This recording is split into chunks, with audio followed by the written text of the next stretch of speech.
Hello everyone, welcome back to our channel booming buds. നമുക്ക് ഇന്ന് 4ാം ക്ലാസ്സിലെ പരിസര പഠനത്തിലെ ചിറകുള്ള കൂട്ടുകാർ എന്ന 3ാമത്തെ പാഠം പഠിക്കാം. പാഠത്തിലേക്ക് പോകുന്നതിന് മുൻപ് ആദ്യമായിട്ടാണ് ഈ ചാനൽ കാണുന്നതെങ്കിൽ സബ്സ്ക്രൈബ് ചെയ്യാനും മാക്സിമം കൂട്ടുകാരിലേക്ക് ഷെയർ ചെയ്ത് സപ്പോർട്ട് ചെയ്യാനും മറക്കരുതേ. യൂണിറ്റിലേക്ക് പോകാം. നമ്മുടെ പാഠത്തിന്റെ പേര് ചിറകുള്ള കൂട്ടുകാർ. ആ ഒരു പേരിൽ നിന്നും തന്നെ നമുക്ക് മനസ്സിലാക്കാം അല്ലെ, ചിറകുള്ള കൂട്ടുകാർ എന്ന് ഉദ്ദേശിക്കുന്നത് ആരെയാണ്? പക്ഷികളെയാണ്. അപ്പോൾ പക്ഷികളെ കുറിച്ചുള്ള ഒരു പാഠമാണ് ഇത്. ഒരു പക്ഷിയുടെ പാട്ട് കേൾപ്പിച്ചുകൊണ്ടാണ് അന്ന് ടീച്ചർ ക്ലാസ് തുടങ്ങിയത്.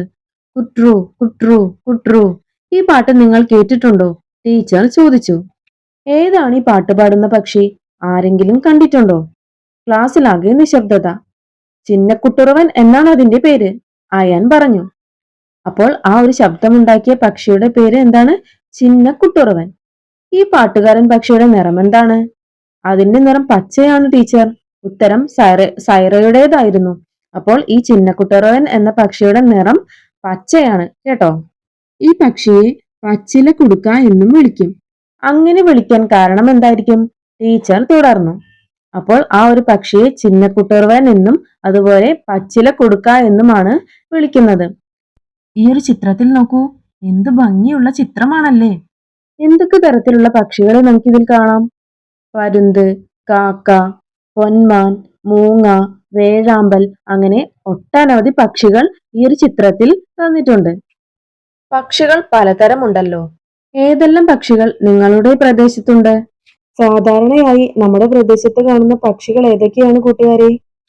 കാക്ക, കുയിൽ, കുരുവി, മയിൽ, പൊന്മാൻ, കോഴി, മരം കൊത്തി, പരുന്ത് തുടങ്ങിയ പക്ഷികളെയാണല്ലേ നമ്മുടെ ചുറ്റുപാടുമായി അധികവും കാണാൻ കഴിയാറുള്ളത്. നിങ്ങൾക്ക് എത്ര എണ്ണത്തിന്റെ പേരറിയാം? അവ എന്റെ പരിസര പഠന പുസ്തകത്തിൽ എഴുതൂ. അപ്പോൾ കൂട്ടുകാർക്ക് അറിയാവുന്ന പക്ഷികളുടെ പേരുകളെല്ലാം പാഠപുസ്തകത്തിൽ എഴുതാൻ മറക്കരുതേ. അടുത്ത പ്രവർത്തനം നിറം നൽകി ഭംഗിയാക്കൂ. പക്ഷികളെ തിരിച്ചറിഞ്ഞ് പേരെഴുതൂ. നിറം നൽകി ഭംഗിയാക്കൂ. താഴെ ചില പക്ഷികളുടെ ചിത്രങ്ങൾ തന്നിട്ടുണ്ട്. അവ ഏതൊക്കെയാണെന്ന് കൂട്ടുകാർക്ക് അറിയാമോ? ആദ്യം കാണുന്ന ചിത്രത്തിലെ പക്ഷി ഏതാണ്? തത്ത അല്ലെ, അത് എല്ലാവർക്കും അറിയാവുന്നതാണ്. തത്തയുടെ നിറം എന്താണ്? പച്ച. അപ്പോൾ പച്ച നിറം തത്തയ്ക്ക് നൽകാം. അതുപോലെ തത്തയുടെ കൊക്കിന്റെ നിറം എന്താണ്? ചുവപ്പ്. അടുത്ത പക്ഷിയുടെ പേരാണ് ഇരട്ടത്തലച്ചി. ഇരട്ടത്തലച്ചി എന്ന് ഈ പക്ഷിക്ക് പേര് വരാൻ കാരണം ആ പക്ഷിയുടെ തലഭാഗത്ത് ശ്രദ്ധിച്ചു നോക്കൂ, 2 തലയുള്ളതുപോലെ തോന്നുന്നുണ്ടല്ലേ.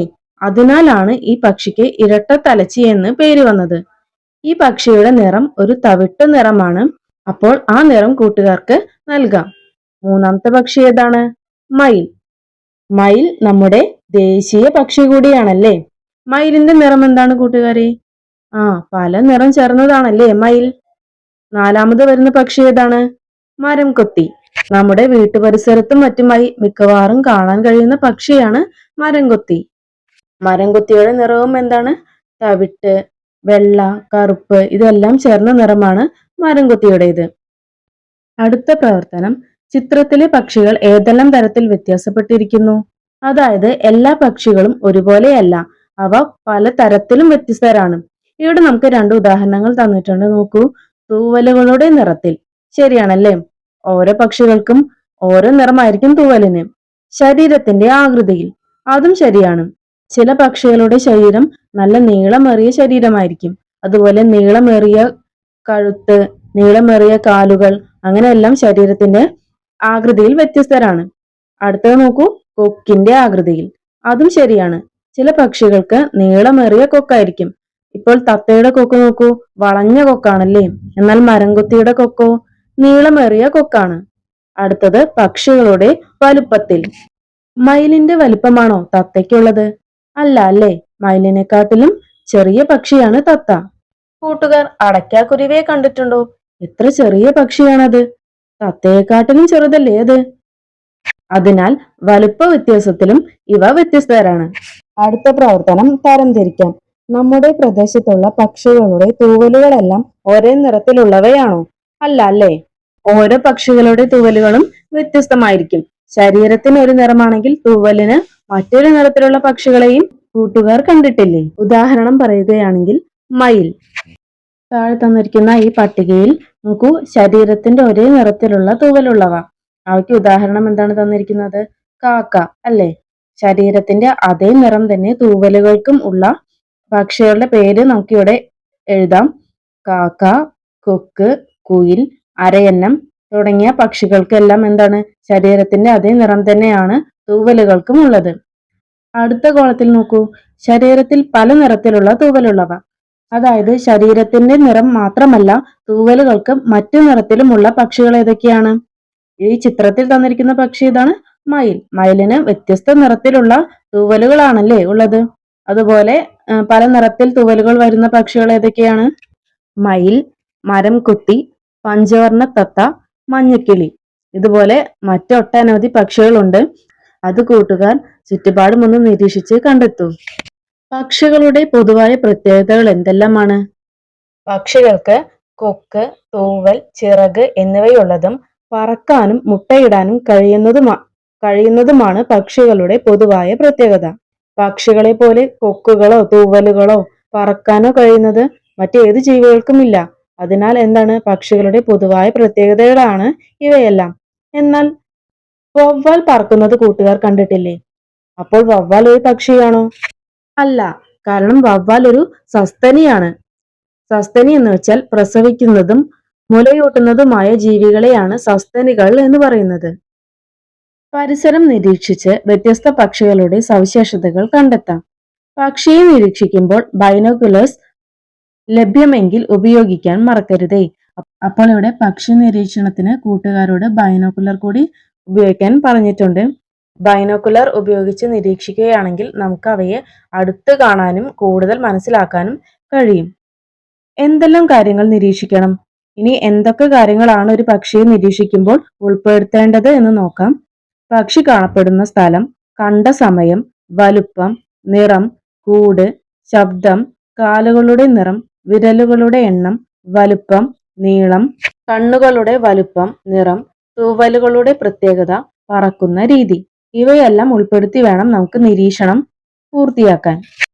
നിങ്ങളുടെ പരിസരത്തുള്ള ഏതെങ്കിലും ഒരു പക്ഷിയെ നിരീക്ഷിച്ച് അതിന്റെ പ്രത്യേകതകൾ ഉൾപ്പെടുത്തി കുറിപ്പ് തയ്യാറാക്കൂ. ചിത്രം വരയ്ക്കാനും മറക്കരുതേ. നിരീക്ഷണക്കുറിപ്പിൽ എന്തെല്ലാം ഉൾപ്പെടുത്തണം? സൈറയുടെ നിരീക്ഷണക്കുറിപ്പ് നോക്കൂ. നിരീക്ഷണക്കുറിപ്പിന്റെ ഒരു മാതൃക നമുക്കിവിടെ തന്നിട്ടുണ്ട്. ഒന്ന് വായിച്ചു നോക്കാം. പക്ഷിയുടെ പേര് തത്ത. ഒരു തത്തയുടെ ചിത്രവും ഇവിടെ തന്നിട്ടുണ്ട്. കണ്ട സ്ഥലം വയൽവരമ്പ് എന്ന് വെച്ചാൽ പാടം. കണ്ട സമയം വൈകുന്നേരം. നിറം പച്ച.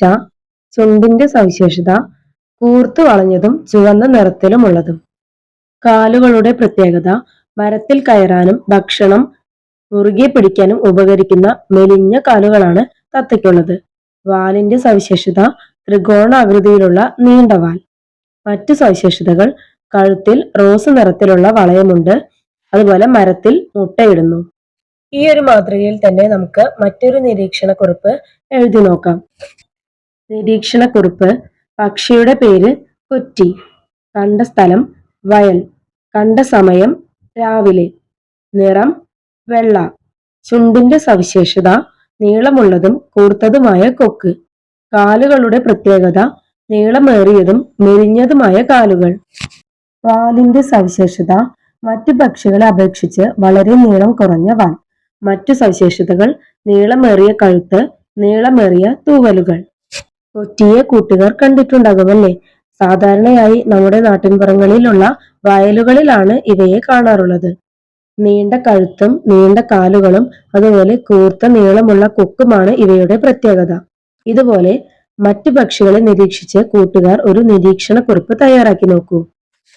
നിരീക്ഷണക്കുറിപ്പിന് താഴെയായി നമുക്ക് പൂർത്തിയാക്കാം എന്നൊരു പ്രവർത്തനം തന്നിട്ടുണ്ട്. ഇതിൽ പക്ഷികളെ കുറിച്ചുള്ള ചില സൂചനകൾ തന്നിട്ടുണ്ട്. അവയ്ക്കുള്ള ഉത്തരം കണ്ടെത്താം. ഏറ്റവും വലിയ പക്ഷി. കൂട്ടുകാരെ, പക്ഷികളിൽ വെച്ച് ഏറ്റവും വലിയ പക്ഷി ഏതാണ്? ഒട്ടകപ്പക്ഷി. അടുത്തത് പിറകോട്ട് പറക്കുന്ന പക്ഷി. പിറകോട്ട് പറക്കാൻ കഴിയുന്ന പക്ഷി ഹമ്മിങ് ബേർഡ് ആണ്. അടുത്തത് ഏറ്റവും ഉയരത്തിൽ പറക്കുന്ന പക്ഷി. ഏറ്റവും ഉയരത്തിൽ പറക്കാൻ കഴിയുന്ന പക്ഷി കഴുകൻ. പറക്കാത്ത പക്ഷികൾ. പറക്കാൻ കഴിയാത്ത പക്ഷികളാണ് പെൻഗ്വിൻ, ഒട്ടകപ്പക്ഷി, കിവി തുടങ്ങിയവ. അടുത്തത് ഏറ്റവും ചെറിയ പക്ഷി. നമ്മുടെ ലോകത്തിലെ ഏറ്റവും ചെറിയ പക്ഷി എന്ന് പറയുന്നത് ഹമ്മിങ് ബേർഡ് ആണ്. ഹമ്മിങ് ബേർഡിന് പിറകോട്ട് പറക്കാനുള്ള ഒരു കഴിവും കൂടി ഉണ്ട്. അപ്പോൾ ചിറകുള്ള കൂട്ടുകാർ എന്ന ഈ യൂണിറ്റിലെ ആദ്യ ഭാഗം നമ്മൾ പഠിച്ചു കഴിഞ്ഞു. ഇനി നമുക്ക് പക്ഷികളെ കുറിച്ച് കൂടുതൽ അടുത്ത ഭാഗത്തിൽ പഠിക്കാം.